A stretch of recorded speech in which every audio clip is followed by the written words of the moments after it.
What was the best movie of 1991? That's an easy one. Point Break.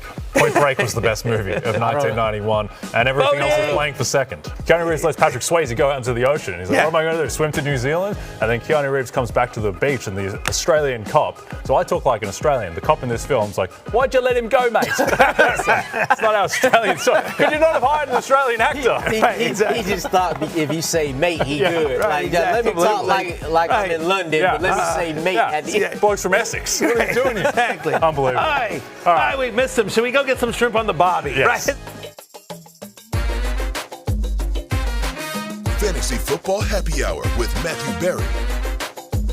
Happy Friday. Welcome to the Fantasy Football Happy Hour, home of horrific Australian impressions. It wasn't an actual Australian. Yeah, he's actually. But My Australian impression is great. Yeah, my shrimp on the barbie there was like, it wasn't Australian, but it wasn't London. No. It wasn't anything. No. It was bad. I couldn't tell you what it was. There's a hybrid. There's a lot of things that I can't do in this world, and accents are one of them. Yeah. Yeah. If anyone hasn't watched Point Break, you're missing out because it's one of the great films. No one doesn't enjoy the experience. You can doubt its cinematic merit as one of the great films of 1991, but no one has a bad time, Matthew, watching Point Break. Sure, it's no, of incredibly course. entertaining.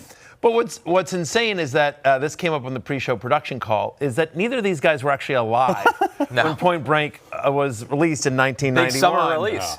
Yeah. I just missed it. But you've got to understand that I entered the world as a result of Point Break coming out because I just knew that I had to get there. To see what the world could produce. It's greatness. I thought maybe you're saying your parents got romantic after seeing Keanu Reeves. It's like, well, now this film That's kind of what I thought. Yeah, that's what I was. Rather than him sprinting to the world to watch the movie. It was more so that, wow, the world can produce such greatness that we need to produce new life to witness the greatness of Point Break. Keanu Reeves learning to surf at night time for no reason whatsoever. Just learn to surf in the day. It's a lot simpler. Like, I know I'm old, but here's what's sad is like in 1991 when Point Break was released in theaters, you guys were both in your mother's bellies. You guys were in your mother's bellies, and I was a junior at Syracuse. Oh my God! All right, question for Jay from Ace Degenerate: Would Johnny Utah have made the Hall of Fame if he didn't get injured? That is a Point Break reference. So here's the thing. There's so many things that are ridiculous about the movie Point Break. Maybe one of the most ridiculous ones. So Johnny Utah, Keanu Reeves' character, was allegedly like the quarterback for Ohio State and then becomes an FBI agent who then goes undercover with bank robbers who dress up as former presidents who are also amazing surfers, which is just ridiculous. It's all of it. 90s plots were out there. He was the quarterback for Ohio State. Can you not find out that he became an FBI agent? Yeah. Like, is that not out there in the world? The quarterback of Ohio State is generally a fairly well-known individual. It's probably not the best path to become an undercover FBI Kirk agent. Street? Yeah, exactly. Right. Can you just imagine? I understand there wasn't the internet, but I feel like that's out there. Right, exactly. He's gone through FBI training. Anyway. C.J. Stroud is solving crimes all of a sudden. Like that's, but nobody knows. Nobody knows who it is. Nobody knows who it is. All right, lots to get to today. It is a Tracksuit Friday. It is, and you know why? Why is it? Because it's the last real Tracksuit Friday. This is our last Friday show that our researcher Big Show is with us, so he drinks for free today. Big Show drinks for free today. It is his last show here with us on the Happy Hour. There he is. Yeah, look at this guy. He's drinking for free. There he is. There's Big Show in all of his glory. Mr. Cool. Yeah. He fit right in with Patrick Swayze, rubbing base. 1,000%. Yeah, put that guy on a surfboard. 100%. We should have had that happen. So I think we'll have him back for another pregame, but this is his last Happy Hour. Big in the big NBC Versant split. Unfortunately, we lost Big Show. Yeah, there was a draft. Yeah. But we got a second-round pick back. Which we used on Medium Show. We traded future assets. We allowed Big Show to go. We're trying to new researcher, Medium Show. Who's like probably 20 years younger. We're rebuilding, clearly. We're rebuilding here at the Fantasy Football Happy Hour. We'll see how it goes. The Jets have been rebuilding for 20 years, so sometimes these things take a while. Anyway, shout out to all the regulars in the chat right now. Happy Friday to you. We got a lot to get through. We're going to answer all of your questions during What's on Tap. We're going to give some power rankings of the regulars, by the way. We've been hyping this up for a while. So if you've been active in the chat, if a lot of your questions have been shown, you might get a shout out on today's show. We got pickup lines at the end of the show. Matthew will choose one of our bets going into the weekend. We'll see how he fares. And of course, we start with Thursday Night Football, which got wildly entertaining at the end. A bit of a game that felt like it got it was snoozy for a while. Snoozy is the exact perfect word to put it as we look at the notable fantasy point scorers in Seattle Arizona. Marvin Harrison Jr., a tale of two halves for him. Same with Kyler Murray for a variety of reasons. The Seahawks, for odd reasons, never really wanted the ball in Sam Darnold's hands in the biggest moments of this game, but Sam played very well. Yeah, I did. I agree with that. Jackson Smith and Jigba, a goose egg in the first half. He came alive in the second half. But I think the story, guys, was just how slow of a start through three quarters it was for the Arizona offense, and Kyler Murray spoke on that right after the game. It wasn't clicking. It was not clicking. Pretty much getting physically dominated whole first half. And it's frustrating because you watch the defense go out there and get stop after stop after stop, and offensively we just couldn't get it going. Couldn't get it going. Credit to their defense, but we just gotta make more plays. We gotta show up, and be ready to go. You know what I mean? It's like we're just loading. You know what I mean? And it's taking too long. Obviously the resilience of the team is you love to see it, and you feel like give yourself a chance to win the game at the end. But it's just too late.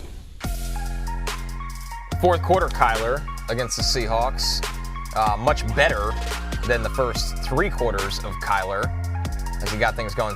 Both of his touchdowns came in the fourth quarter. Yeah. He had the one big run. Yeah, well. And to be fair, the second interception, the interception that Marv just bobbled. Yeah, that's not on Kyler Murray. Correct. But that was kind of the story of this game. It felt like for a while was the problems between both of them.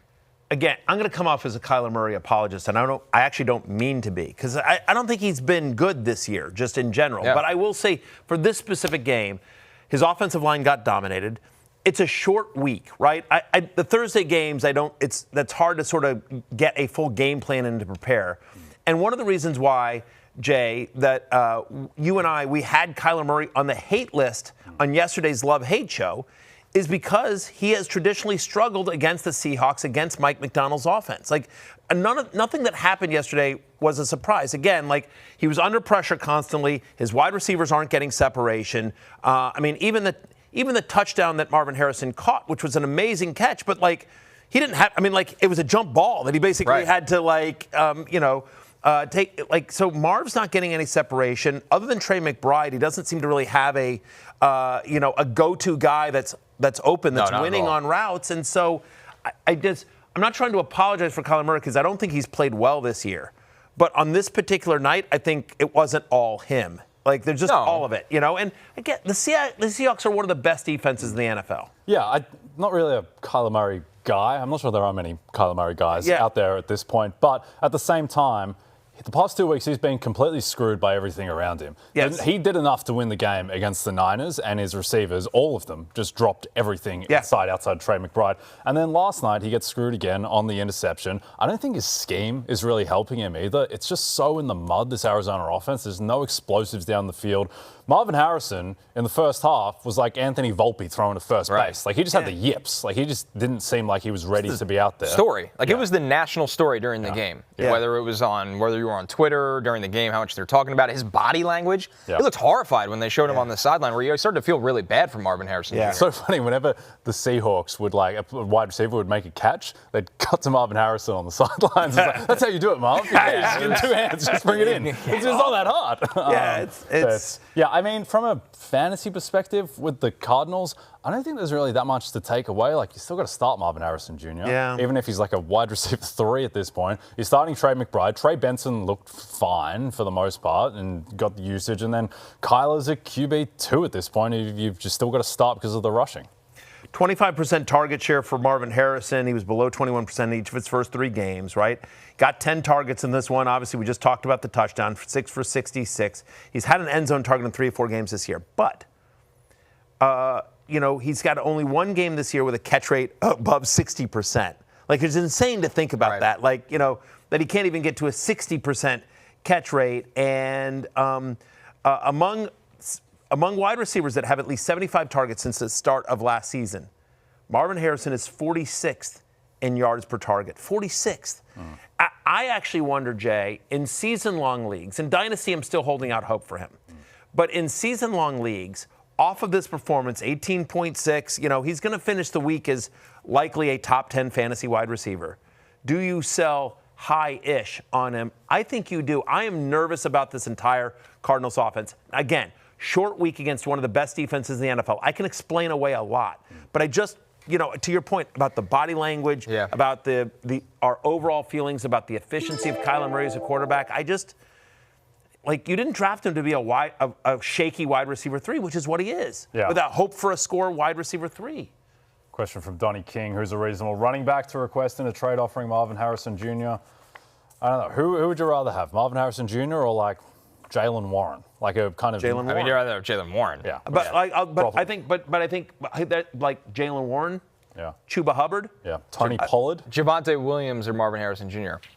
Javonte. I think Javonte. That's scary. That's scary, but I think assuming health for both guys, I think Javonte finishes the year with more touchdowns. Who'd you rather, Brian Thomas Jr. or Marvin Harrison? Brian Thomas Jr. Marvin Harrison. What's going on in Jacksonville? That operation is somehow worse than this one. Here's what I was thinking during the first half of that game, and it got out to 20-6 and everything in the second half. I was like, it can't happen. We just trade Kyler Murray for Trevor Lawrence because they're the same player. They're the exact same guy. Let's just give him a new environment. Let's just see if it clicks them into place because it's the same deal of former number 1 picks who look the part at times, but it just doesn't seem to work. And so Marvin Harrison and Brian Thomas Jr., maybe we can trade them for each other as well. It might be a wash. Yeah. Which is kind of wild to say, considering the year BTJ had. Yeah, I don't know. I'm still holding out hope for BTJ. It's just now we have not seen it with Trevor Lawrence. Yeah, no, I get it. He was a Mac Jones product for most of last year. Mac Jones merchant? Yeah. That's ridiculous. It's insane. I guess the only argument here is that... It's James White with Tom Brady. Listen, again, it may not be the reason, but at least there's an excuse. There's an explanation, which is, by the way, once again, for what is it? The fourth time in 5 years, I don't know exactly what it is, Trevor Lawrence is playing in a new offensive system. Right. So Liam Cohen came in, and so it's a new offensive system from the year before, then from the year before that. It's just, so at least that can explain away. But, Kyler Murray has been in Jonathan Gannon and Drew Petzig's. Gannon's obviously not the, Petzig's the one who calls the plays. But I'm just saying he's been in this organization, in this regime, in this playbook now for a couple of years. At least, again, that may not be the reason why Lawrence has struggled, and maybe just it's never going to click in. But there's at least an argument that you can make, hey, it's new versus By the way, dude, I think it's a massive red flag how good Marcus Mariota looks in Cliff Kingsbury's offense. And why couldn't Kyler Murray, why couldn't we get that in Arizona? I understand there was one really good year in 2021 when Kyler, by the way, at midseason was the MVP, the top 2 favorite. But it seems like whatever system for either of those guys, Kyler or Lawrence, it just doesn't really seem to click. Let's break down this backfield here, guys, because this was the first game without James Conner. I think Matthew... Hang on, just to put one actual thing. I would not want Kyler Murray as my starting quarterback in fantasy this year as a QB1. He salvaged it. He finished with 16 fantasy points. And again, the schedule gets a little easier. They've now got 10 days to prepare for Tennessee at home. Then they're at Indy. The home to Green Bay you don't love, and then it's a bye. But I just, if you're in a 1-quarterback league and Kyler Murray's your guy, I think you need somebody different. Now let's get to the backfield heel, which I don't think... I think people are going to look at the box score and be upset if you have Trey Benson. I spent all my fab. I used my number 1 waiver pick, which I've been holding on for 4 weeks, blah, blah, blah, to use Trey Benson, and this is what I get. I was encouraged by Trey Benson's usage. I get the production wasn't there, and DeMarcado gets the touchdown late. But he got a ton of usage, even in a game script where they were down by 2 touchdowns for much of the game. They weren't getting anything done on the run. The line got dominated. This is, again, one of the issues that Kyler had. The defensive line of the Seahawks was dominating that line honestly on both sides of the ball. But, so there wasn't a lot of running room, but they still stuck with Trey Benson. He gets 13 touches, plays over 50% of the snaps. He still has a 12.5% target share. So they're not using him in a little bit of, in the passing game as well. I think the concern here is that I think people thought that there would be I heard this thought on the radio. But I think this is the smart thought. I was actually listening to the Fantasy Life show on Sirius XM on my way in. And they brought this up, that some people thought that, he's going to get the James Conner and Trey Benson role. No, Trey Benson has the James Conner role. Right. And now Amari DiMarcado has the Trey Benson role. It's very confusing. It's like Nick Cage and John Travolta in Face Off, like switching faces. Now all of a sudden. But just like Trey Benson was the third down. Trey Benson was the third down back. James Conner was the first and second down back. I got it. I was just trying to move on. James Conner. Now you know what it's like. Yeah, I know. Sucks, doesn't it? It really does. It's annoying. I don't know how you guys put up with it.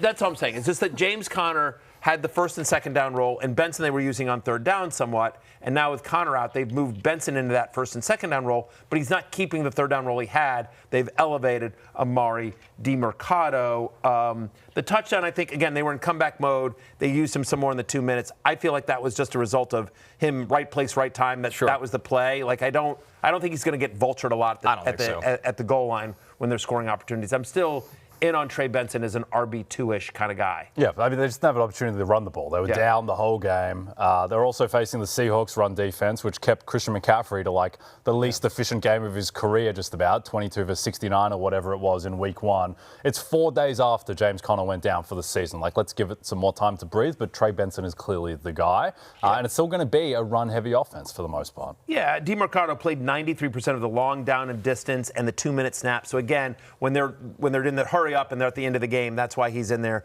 He gets the swing pass and gets into the end zone. But ultimately, I think Benson will be just fine. If there's a panicked manager in your league, I wouldn't mind trying to buy low on Benson after this week as well, because he is going to be the main guy for, which I know doesn't look like a functional offense, but I do think better days are ahead. I don't think they're going to be great, but I think they're not as bad as they've shown. Let's get to the other backfield here, Jay. Is it hope or cope that Ken Walker will one day get some goal line work in this backfield? Because it's just Zach Charbonnet. Hope or cope, it rhymes. Yes. Yeah, no, it's a great device, as we say. Hopium or copium? Yes. Look, I think Ken Walker, so we got vultured for the touchdown from Zach Charbonnet, but that was coming off like Ken Walker was kind of owning that drive. I think he had a longish run or a energy-taxing run before Charbonnet came in to get that one. Here's the thing. Ken Walker's better than Zach Charbonnet. Yep. He's just so much more explosive. He looks a lot better. And also, here's the thing, too, is that, yes, 52% snap rate for Ken Walker versus 45% for Zach Charbonnet. I think they got upset because Ken Walker had the taunting penalty. Because he was, like, dominating the work until that point. And then they were like, come on, Ken, what are you doing? And then he just didn't get snaps for a while. I think if you take that taunting penalty out, I think he gets more snaps. And I think that, look, in terms of who do you want in this backfield? It's clearly Ken Walker. Will he become like a workhorse, legit RB1 who's getting like Jonathan Taylor workload? No, because he's injury prone and Zach Charbonnet demands a certain amount of work. But I still think you feel pretty good about starting Ken Walker every single week. Yeah, I think you just have lower expectations. The other thing to consider again, so it's a short week on the road, that they had to travel like a week after, 3 days after Ken Walker gets a big workload on Sunday. Now they have to go on Thursday. So certainly wanting to especially given his injury history, hey, we don't want to just 3 days after, a big game, have you have another massive workload. So I think that was part of it, wanting to get Charbonnet back in the mix. The other thing that I think is interesting here, though, Walker, I agree with you. Walker's more explosive. He looks bigger. He looks faster. I'm sort of like, it is weird when they get in the goal line and they're giving it to Charbonnet, and you're like, wait, that guy? Yeah. Who literally, like 3 guys had to pick him up and push him into the end zone. Like he wasn't able to get in the end zone on his own. He just had to get a bunch of help as well, and he got stuffed on another attempt. But the one thing he does do is he moves forward. Like, he just keeps pushing forward, even if he can't do anything with it. But, like Ken Walker, a couple times it drove me crazy. Like, he would run, and then he would run backwards. Wild, and he man. would The spin out. The spin out. Like, Calais Campbell wins with a swim move, and he's like, I don't want anything to do with this. And he just runs backwards. He does. Right, yeah. And then he got tackled anyway. Exactly. And so he's losing yardage. And so you'd rather be stuffed on the 1 yard line than have somebody run backwards. Like so now you're on the 4th. Yeah. You're on the 4 yard line. When active this season, Zach Charbonnet has 63% of goal line rushes and 56% of the red zone rushes, compared with Ken Walker, 44%, 48%. So they're both getting about half the work in the red zone of the goal line, with the edge to Charbonnet. But ultimately, I agree with you. In weeks in which both guys are healthy, I will have Walker ranked as a top 20 running back, and Charbonnet is more of a, hope he scores flex. Yep. I would think of Ken Walker, to me, he's like rich man's Rashad Penny, where it's the same explosiveness, kind of some boom or bust aspects, all the talent in the world, but health concerns and probably needs to be managed. Now, Ken Walker has reached a much higher sustained peak than Rashad Penny got to. Rashad Penny had a final 6 weeks of 2021, whereas like him and Jonathan Taylor were the two best running backs in football. Yeah, he was like the Point Break of those 6 weeks. No, that's a disservice to Point Break, Matthew, which has had a much more sustained run. Just over those 6 weeks. Yeah, like what, in the summer of 1991? Point Break lives on. Rashad Penny, no one's going to remember in 20 years. I'm sorry. I didn't think we were going to talk about it today. I was going to say 20 years. Yeah, he was really good for a little stretch, Rashad Penny. 4 games. Always a believer. 6 games. But look, Ken Walker's the guy you want in that backfield. Charbonnet is a desperation flex type of guy. Our last fantasy combo from this game, guys, is the wide receiver 2 spot for Seattle. I mean, it's just a reality, Matthew. Cooper Kupp, another not so great performance. Tory Horton, we've seen flashes this year. Is this a scenario where Horton's going to eventually take over Kupp's role, or do you think they're just so defined roles within Kubiak's offense? Yeah, I think there's a scenario where Tory Horton's the better fantasy play, but it just feels like it's going to be JSN and Horton on the outside. Kupp is still in the middle. Look, had only a 39% route participation on Thursday night. He had 62% in weeks 1 through 3. But they tried to connect with him on the deep ball. And if he comes down with it, it's a touchdown. It's probably a different scenario. I think there's reasons to be bullish and optimistic about Tory Horton, but it does feel like until we see it, Jackson Smith-Njigba is the only guy that you can feel confident starting in this Seahawks passing attack. I know that A.J. Barner, the tight end, catches a touchdown, and they like him there, but just doesn't feel like there's enough volume. And even though Darnold looked good, I was not very good this year. Yeah, I'm not a pro Darnold guy this year at coming to Seattle, but they protected him better than I thought they would, and he has looked better than I thought he would in Clint Kubiak's offense. There's no question. I don't think there are 15 quarterbacks in the NFL better than Sam Darnold, the way that he's shown. Like his month this year has validated a lot of what he did last year. I think the most interesting thing in this passing game is that, you mentioned it briefly, JSN lines up outside 80% of the time, after being 74% in the slot last year. So Cooper Kupp is the slot receiver, JSN is the X, and Tory Horton is the other outside guy. I don't think you want any part of Horton and Kupp, though, for fantasy purposes. Chicago Triumph asks, Kupp seems droppable. Should I just do it when that time comes? Yes. Yeah, I don't think there's any reason to roster him. I mean, I will tell you, if Kupp were available I have Kupp in 2 leagues, and only 2 leagues, and they're both dynasty leagues. One is a 33-man roster, 12-team, 33-man rosters. Another's a 12-team, 25-man rosters. And I can't drop them just because in those leagues, anyone with a pulse. Yeah, but I wish. Yeah. And I haven't started, anyway. Kupp I started him in one of the leagues, the league that I'm tanking in. I actively tried to start him, but in the rebuilding year. But the league where I'm currently in first place I'm undefeated in that league. Okay. That dynasty league, not our league. We can't validate it. Yeah, I'm just, anyway. So, yeah, Kupp is definitely droppable in season long. Honestly, he's droppable everywhere. Can't imagine sustained fantasy success for him at the moment. He's rich man's 2025 Robert Woods, his former teammate. Wow. That's basically what he is. Yeah, it's no. Yeah. I have him on my team. I'm upset about it. Yeah, I don't blame you. I'm going to drop him. Okay. I will not pick him up. Yeah. Here's our Week 4 injuries we're tracking heading into the weekend. You're going to want to keep an eye on all of these. Jayden Daniels with the knee. We'll get back to him in just a second. Justin Fields working his way out of concussion protocol. Brock Purdy has been practicing with both the shoulder and, more importantly, the toe injury. Josh Jacobs as well with an ankle. Chuba Hubbard with a calf. DeAndre Swift with a hip. Malik Nabers returned to practice on Thursday with that shoulder injury. Davante Adams has not logged a practice either Wednesday or Thursday, so let's keep an eye on him Friday as he deals with another hamstring injury. As a reminder, he had that last year before he was traded to the Jets. T-Mac, Teteroa McMillan dealing with a calf. Jawan Jennings, who missed last week, is a guy that can typically go without much practice and still play, so there's still some hope, but he hasn't logged practice either. Let's start with the Commanders' Jayden Daniels, who was limited on Thursday. We got to hear from the Commanders' franchise quarterback on how his knee feels and how he wanted to play last week. I'm a football player at the end of the day. You might take some shots here and there, and it wasn't stopping me from going out there and finishing the game, so I finished the game. And then what was your reaction when Coach Quinn told you that you weren't going to be out there on Sunday? I'll leave that between me and him. It wasn't like the most okay, yeah, I'm going to sit out. So, can you give us an assessment of where you are right now as far as come Sunday? It's up to the doctor, not my decision. For you, I mean, where do you think you're at? And I feel good. This is from Tom Pelissero.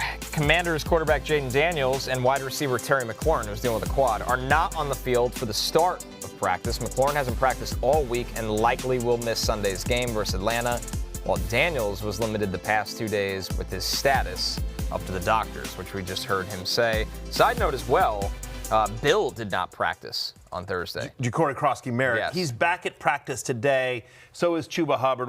But just talk about the Commanders. I think you're without Terry McLaurin here. I think you'll see some Luke McCaffrey. I think you'll see some Chris Moore, maybe some, obviously it'll be a big Debo game, and Zach Ertz. Zach Ertz, who scored 2 touchdowns last year against the Falcons. So I think you'll see a lot of that. Nervous about Jayden Daniels missing this game again for him not practicing on Friday. You're like me with the pens. You just dropped your sheet. You can go ahead and get it. Go forward. Go ahead and get it while I talk up Marcus Mariota. There you go. Thank you very much.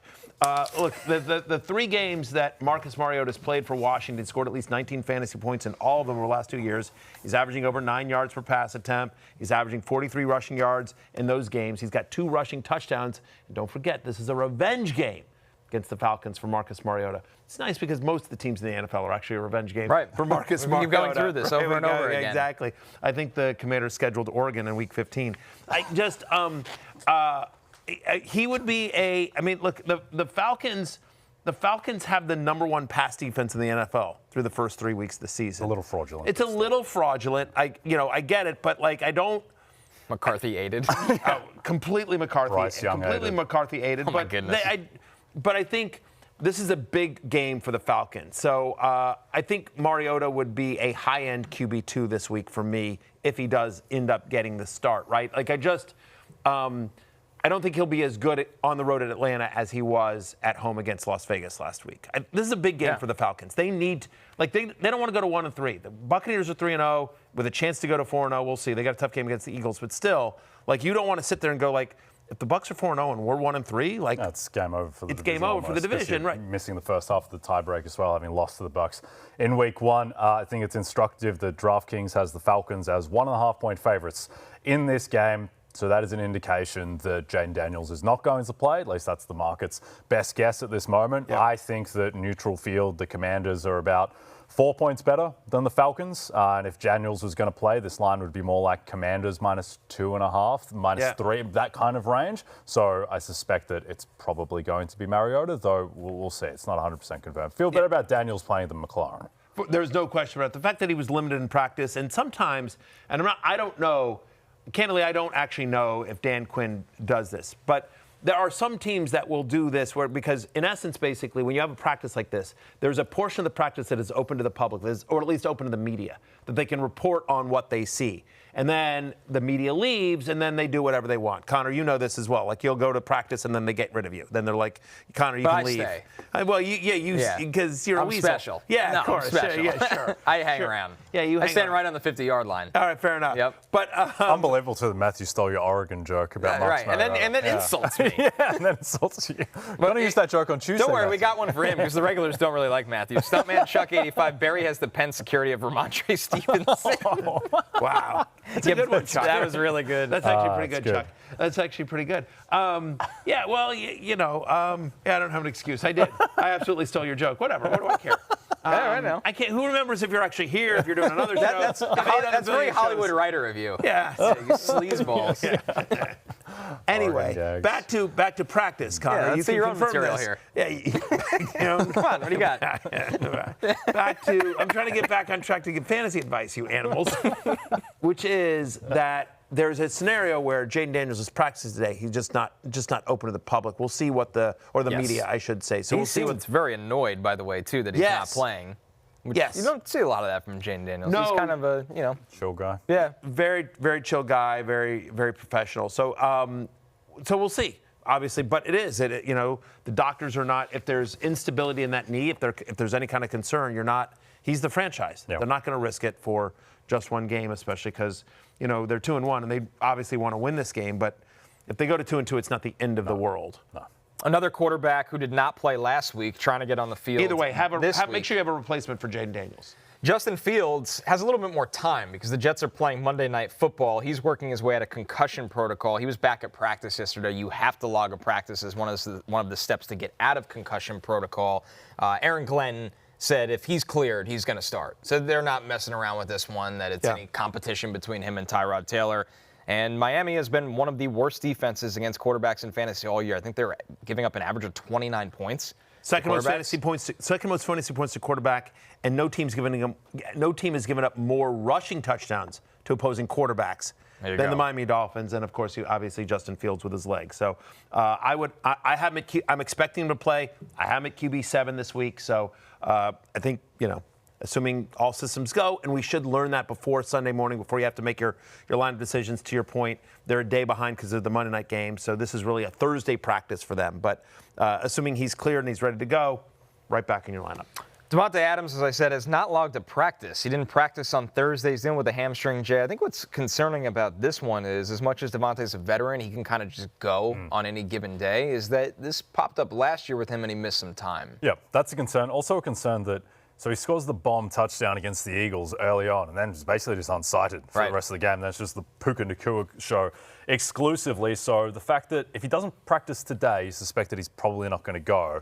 And Puka Nacua might have 25 targets in that game if Davante doesn't go. I don't think, Matthew, there's anyone else who's really interested. Like Jordan Whittington is a no. No, Sorry, the tight Jordan. ends. Yeah, no, the tight ends it would be Kyron Williams and Puka Nacua. No, we have never seen anyone step up in a. When this guy goes down, the other guy gives you confidence. By the way, as a prop aside, because the market often struggles to deal with like huge outlier situations. Like if Davante can't go, like Puka's the entire passing game. Right. And right now Puka's set at 89.5, and if Davante's out, it'll probably bump up to like 94, 95. If Davante Adams isn't playing, Puka Nacua's prop line should be triple digits. Like he will be greater than 50% chance to get 100 receiving yards, I think. Yeah, I would probably, honestly, if Adams is out, I'd probably ladder bet that at like 100, 110. You know what I mean? Like I would just keep going up because there's a 150. There's a chance that he goes for 150 in this game. Yep. He's also no Kenny Moore, so it's Mike Hilton, who they signed like 4 days ago off the street to play and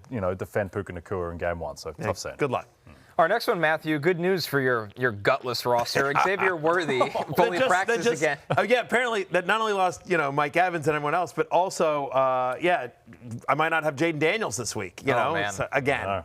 Well, it sounds like you're going to have Xavier Worthy. Yes. Full practice on Thursday, and boy, do the Chiefs need something at wide receiver that isn't just Tyquan Thornton. There's no question. And I was asked, I did the Dan Le Batard show earlier today, and I was asked, like, what does he bring to this Chiefs offense? I said, I think it helps him with the long, again, as we've talked about on this show, like he doesn't look right, Mahomes, in terms of especially the long passing, the deep pass attempts. And so Worthy, who has more of a connection with Tyquan than he does with Tyquan Thornton at this point, should certainly help him. I'm at wide receiver 40. I don't know if he plays a full complement of snaps. The Chiefs' offense has obviously been inconsistent so far.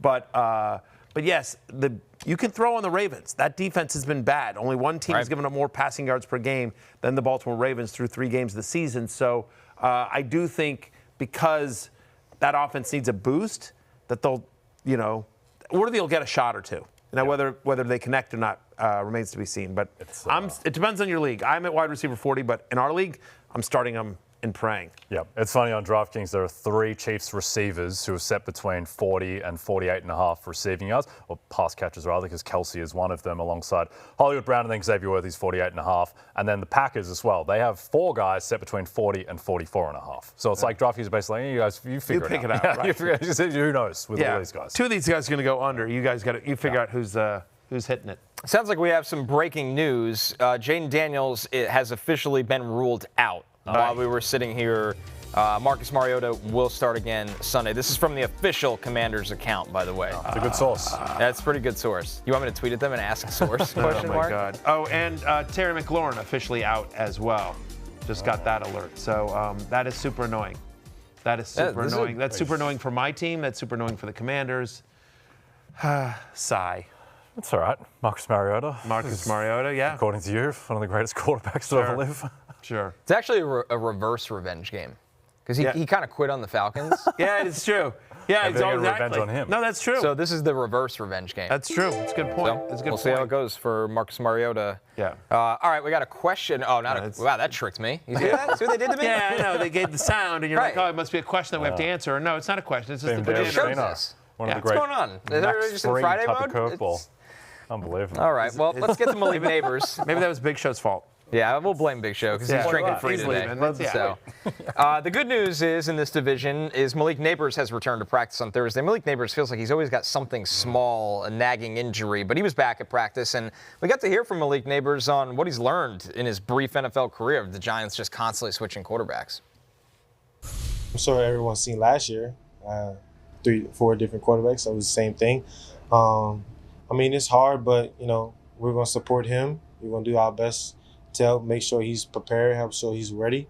And, we're going to help him lead. We're going to do what everybody else was doing when I was a rookie the same way, helping me. So we're going to, uplift his spirits and help him also, during the game. If something goes bad, we'll just uplift him and continue to roll. What did you learn from those quarterback changes last year about sort of the best way to approach this situation? They're going to find a way to get one the ball. Malik Nabers seemed pretty chipper right there. Yeah. Him and Jackson Dart. I know Russ was just trying to throw him moon balls, but there's just more in the route tree that Dart can do for Malik.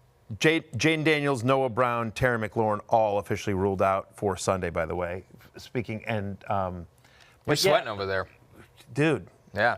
I mean, Falcons need this one. Fired a coach this week. Oh, my God. Bringing the OC down from the booth to the sideline. This is their Super Bowl.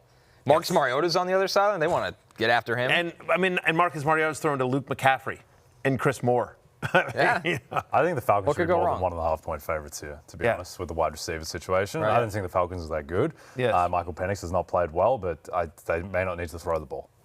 Just run it down their throats. 1,000%. Back to Malik Nabers. I have at wide receiver 5. I think I'm a big Jackson Dart guy in the sense that I think he is going to elevate this offense. I think, and this may be a controversial take, you tell me, member of the New York media, angry member of the New York media that never gives anyone a chance. Right. Everyone off. I think Brian Daboll's a good coach. I think Brian Daboll's a good coach, but specifically, I think Brian Daboll's actually a good play caller. Like, I think he's got a good offensive mind. I don't think he's been given the right, he's done the best he can with what little he has to work with. They've never had an offensive line. No. Malik Nabers is like the one actually good weapon that he's had there. That's a true difference. Like Wan'Dale Robinson has moments, okay, fine, and maybe Darius Slayton can get deep for a couple, but I think he has done a pretty good job with what little he's been given by the front office and management. Didn't like Isaiah Hodgins and Darius Slayton back in 2022. Isaiah Hodgins was like a street free agent. Yeah, I mean that's the point. Yeah. The Darren Waller experiment. I mean, dude. Right, he didn't sign. Joe Shane gets away with a lot. He didn't sign Kenny Galladay. That deal. It took him a while to get out from under that deal.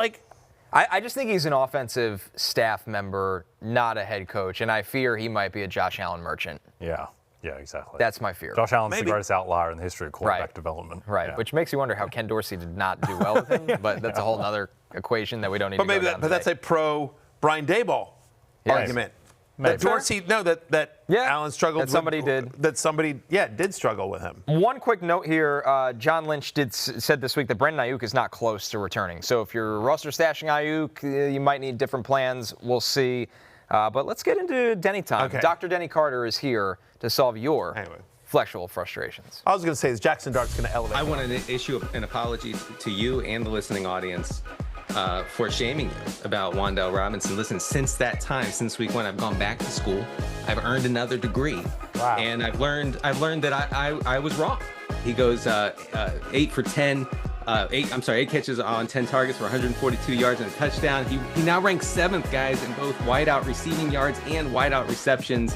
I don't really understand what's going on, but no one should have shame about playing Wan'Dale Robinson in week 3 against Kansas City. I don't understand what's going on. It's a great quote for your reel. Flexual Frustrations. We welcome on Dr. Carter, Denny, back in the lab again. You ready to roll? Yeah. I can't get Wan'Dale right. It's shame one week and no shame the next. I can't get it right, and I apologize to everybody, including you guys. Never apologize for your kinky interests. The fact that you're into wandelling, which is a verb I hadn't heard before, but okay. I'm okay with it. I'm okay with it. It is what it is. We're back again. You're going to help everyone out with their flexual frustrations. Dr. Carter, I appreciate it. We'll start off with this. I got an email to pass along to you. Okay. Here's how it goes. Dear Dr. Carter, I've been having real trouble scoring lately. So my buddy Pete and his wife invited me out to meet a girlfriend of Pete's wife. Mm-hmm. The four of us were having a good time, and the women left to go to the bathroom. So Pete turned to me and said, "You should Tucker. That'll help with their scoring problem." And I said, "What?" And he said, Tre Tucker. You should start Tre Tucker. So Dr. Carter, is Pete right? Should I Tucker? Will starting Tre Tucker on my team help with my flexual frustration? Well, look, I mean, the listeners should know, the viewers should know that not everybody's into tucking, and that, that's fine. But Tre Tucker is a good play, and it's not as simple as saying, 3 touchdowns last week can't happen this week. Of course it's not going to happen, but this guy's out there running all the routes in this, pretty pass-heavy Vegas offense, and I'm going to ask the Brock Bowers drafters to cover their ears and eyes for a minute and tell you that Tre Tucker is second on this team in first read targets at 25%. That's something I had not predicted. And he's also he's eating up air yards, and we love our air yards, as we know. We can't eat the air yards, but they do sometimes lead to real yards. He's top 20 among all wide receivers in air yards. So yeah, I think that to answer your friend's email, I think that that's the way to go. Okay, Danny, I want to talk about the flexual phenomenon of settling. Where often you go into the night with one idea of how it's going to go. You want to, potentially meet a Jamar Chase or a Justin Jefferson. Sometimes you have to settle for not those guys. You got to settle for less. And right now, perhaps the embodiment of settling is the great Sterling Shepard. Should we settle for Sterling Shepard? You wanted Mike Evans to be there, at the end of the night, and he's not. He's not. He has the hamstring. He's gone from the bar. You know who's there? It's Sterling Shepard. And I think that that's okay. You shouldn't feel any kind of way about playing Sterling Shepard this week because he's the last one there. Look, he's going to be out there running all the routes in this Tampa offense. I don't think that they're going to be able to run it very much against the Eagles, so that'll, generate a lot of dropbacks for Baker Mayfield. He led, I have a fun stat here, Sterling Shepard led the Bucs in yards per route run last week. You can't top that, okay? I'm digging deep, guys. I'm digging deep. But he had 4 catches for 80 yards. I think he's a viable flex in deeper formats. Denny, the Commanders, Thank you. Serious problems this By the way, week right just now. to be clear, I just want to say one quick thing. Yeah. Totally understand the phenomenon of settling. That is how I got my wife. Okay, because she had her eyes set high. Yes. But then she's just like, whatever, you'll do. She's got exhausted of it. She plays Sterling Shepard. Yeah, of course. I'm the Sterling Shepard of my wife's love life. There's no question. Sterling Berry. Yeah, exactly. Well, Denny, the Commanders, they usually don't have to settle. They usually have Jayden Daniels. They usually have Terry McLaurin here, but they're kind of in one-night stand desperation territory right now with Luke McCaffrey. Is there any way that this was going to work? Yeah, that's right. Look, Luke McCaffrey, if you have a grand tradition, maybe someone would call it an addiction to playing McCaffreys in fantasy football, I think you should get that checked out. I think you should talk to somebody about that. But you can continue that this week. If you played Ed McCaffrey back in the 90s in fantasy, if you played Christian McCaffrey through all these years in the 2000s, if you played the little-known Billy McCaffrey in the CFL in CFL fantasy leagues, you're now on Luke McCaffrey because he's going to be out there as maybe a full-time receiver with Terry McLaurin out with a quad injury last week. McCaffrey caught 3 balls for 56 yards. He was targeted on 30% of his routes, which is pretty strong. And the Falcons are something of a pass funnel, so we might actually see some dropbacks from Marcus Mariota, which would be nice. He is with us every single Friday. That is Dr. Denny Carter, here to prescribe whatever you need to fix your flexual frustrations. And if you have more questions, Denny's doing a live Q&A at 1 p.m. via the Roto World Football Show. So right after this show, you can send more of your flexual frustrations to Denny. We're going to take our first break. When we're back, you guys are asking the big questions. We have the answers for what's on tap right after this.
look, yes, thank you. Ved.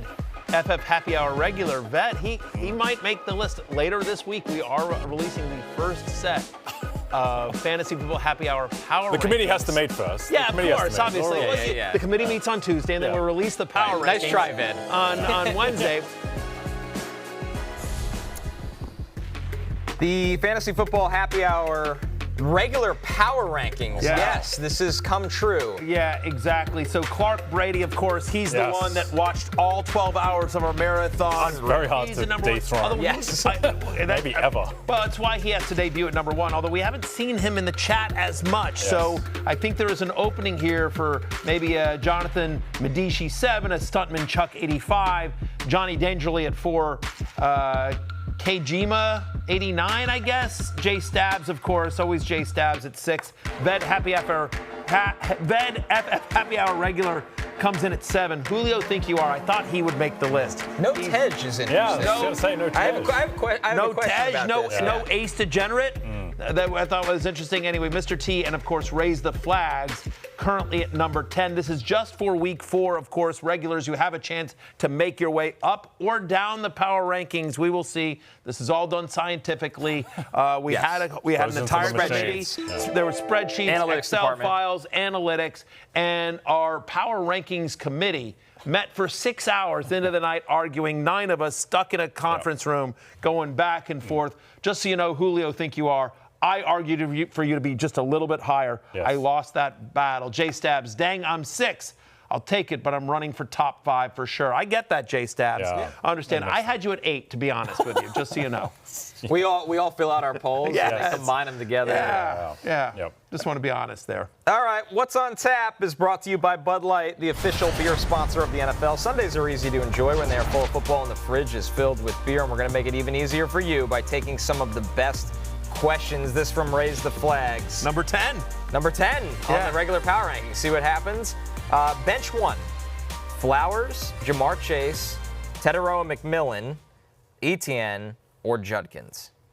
Bench 1. Yeah, I think you're benching one of the running backs here. I mean, I have them right next to each other. I have Judkins at 24. I have Etienne at 25. So just by my peer ranks, I think it's Etienne. I'll say that Etienne's target share has gone down every game so far this season, just 5% in week 3. We've talked about this. This Jags offense just seems broken, to be perfectly honest. They're on the road at San Francisco. 49ers, pretty good defense this year. I know they're dealing with some injuries, but still, I mean, I do think this might be a tough spot to get the run game going. Meanwhile, Judkins, I think honestly he's the better player. I get it. It's the Browns. They're against Detroit. That's a tough matchup, but he was productive against the Packers last week. He just looks good. He just looks good. I just think he's the better player. For me, generally speaking, when it's a coin flip like this, I just try to go with talent. And I think at this point right now, I feel better about Judkins than I do Etienne just from the eye test. Yep, agreed. Meridian James 5 with our next question. Flex play. Nick Chubb, Tre Tucker, Rashid Shaheed, or Club Said, Cedric Tillman. I can only pick one. Yeah, I get the question, and I don't love the answer here, but I honestly I do think it is still Nick Chubb. Chubbler. Yeah, the Chubbler. Again, it's a semi-Chubb. It's not a full Chubb, as we've talked about here, but I do think he's still going to get the majority of running back work for the Texans. It's not a matchup that scares you against Tennessee. They're actually a touchdown favorite at home to the Titans. Titans so far this year have been a bottom 3 run defense, and so Nick Chubb, who's of all these guys, has the best chance of falling into the end zone. He's got the best chance at a score. Obviously, not a bunch of great options for Meridian James 5, but Nick Chubb would be my answer. Yeah, Nick Chubb about his rushing props around 50.5 on DraftKings. He's plus 155 to get into the end zone. So you'd expect like 60 total yards and 40% chance at a touchdown. So yeah, that is what it is. Our last one from Croy from Dow_214. Who's picking these usernames? I mean, come on. AJ, make it a little easier. I mean, it's Friday. AJ Brown, Ricky Pearsall, or Alvin Kamara at the flex this week. It's good options to have, Matthew. It's supposed to be a 4-team league. It is. I mean, look, we've talked about Kamara, the fact that he's just not being used in the passing game here. We don't know the status of Juwan Jennings. He's questionable, but obviously that would affect my feelings on Ricky Pearsall. But as we sit here today, I still have to go with A.J. Brown. I'm as a top 10 play this week. Last 2 weeks, a 35% target share for A.J. Brown. Obviously, the big game last week in the comeback against the Rams. I know it has been quiet prior to that, and I suspect that the Eagles will go back to their running ways if they can, but the Tampa Bay is going to put up points on them, so I don't think they're going to be able to just go run heavy. So A.J. Brown, who's just too good to be on somebody's bench. Like, I just can't imagine saying, like, let me start Ricky Pearsall over A.J. Brown. Yeah, the Bucs have perennially been a bit of a pass funnel as well, and even though the Eagles are favoured in that game, you expect that they will still need to throw in A.J. Brown. He looked perfectly like A.J. Brown last week against L.A. That'll do it for What's on Tap, presented by Bud Light. Easy to drink, easy to enjoy.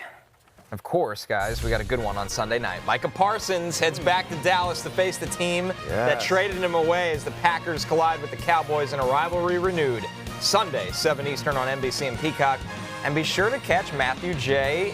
and the crew live from Dallas Sunday as well for fantasy football pregame, 11 a.m. on Peacock and the NFL on NBC YouTube channel. BY, Big Show texts us here that Jerry Jones was talking trash about Micah Parsons before, just recently. Quote from Jerry: while he does make great plays, there's also a way to approach playing against Micah. As we know, we didn't exactly win the Super Bowl those years. Some plays it looks beautiful, but then others, wait. It's going to be good. We're going to take our last break. When we're back, Jay and I have our best picks of the weekend from Matthew coming up. It's pickup lines after the break.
DraftKings Sportsbook is an official sports betting partner of the NFL. New customers can bet $5 and get $200 in bonus bets instantly, and $200 off NFL Sunday Ticket from YouTube TV. Just download the Sportsbook app and use promo code FFHH when you sign up.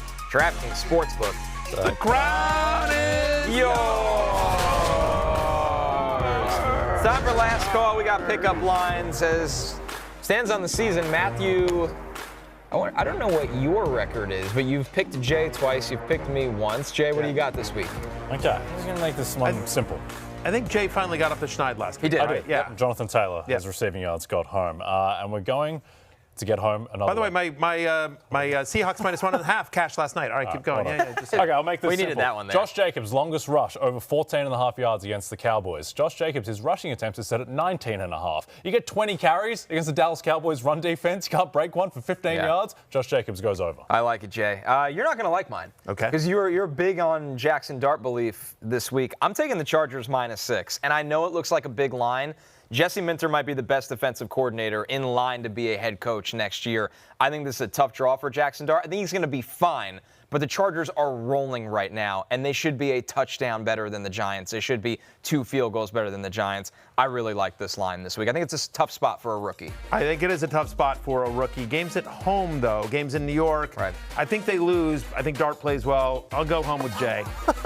It's Josh Jacobs on Sunday night, as you said. I like that bet a lot. Yeah, I really do. It's closing time. You don't have to go home, but you can't stay here. We'll see you Sunday morning at 11 a.m. for pregame. I'm Matthew for Connor Jay. Peace out. Thanks, Denny.